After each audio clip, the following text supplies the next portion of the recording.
I've just moderated the annual panel on the global economic outlook.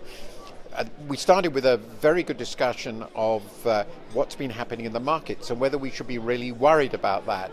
Tidjane Thiam, who's now the Chief Executive Officer of Credit Suisse, gave a pretty confident view that though this is actually the worst January on record for the markets in terms of volatility, in terms of movements. Nonetheless, they're grossly overreacting.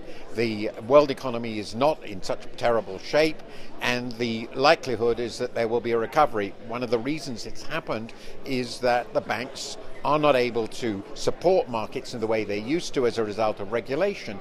Nonetheless, he gave an extraordinarily confident and upbeat view of the regulatory changes. He's the first head of a major bank I've heard who actually said bank regulation has been good.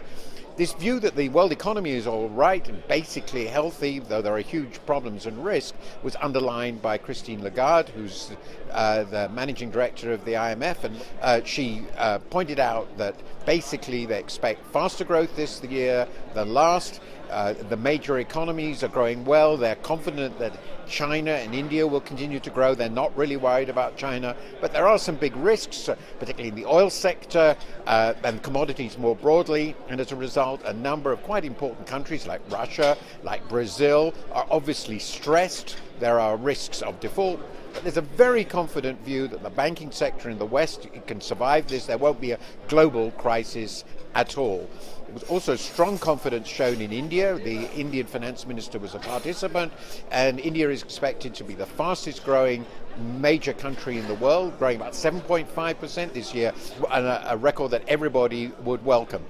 George Osborne, the Chancellor of the Exchequer from the UK, of course, emphasised his long-term plan and how well Britain was doing. He laid out the already well-known British agenda for reform of the EU and expressed what I would have thought of as guarded optimism that a year from now Britain will still be in the EU.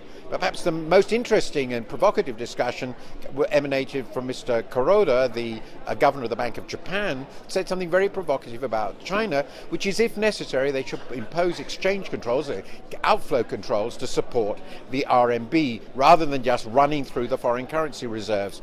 And actually, Christine Lagarde didn't support the capital controls, but she also said they shouldn't just run through the foreign currency reserve. And that's really quite an interesting story. But the overall picture was actually much more upbeat in the markets. There's going to be a lot of turbulence, but generally things are going to be okay.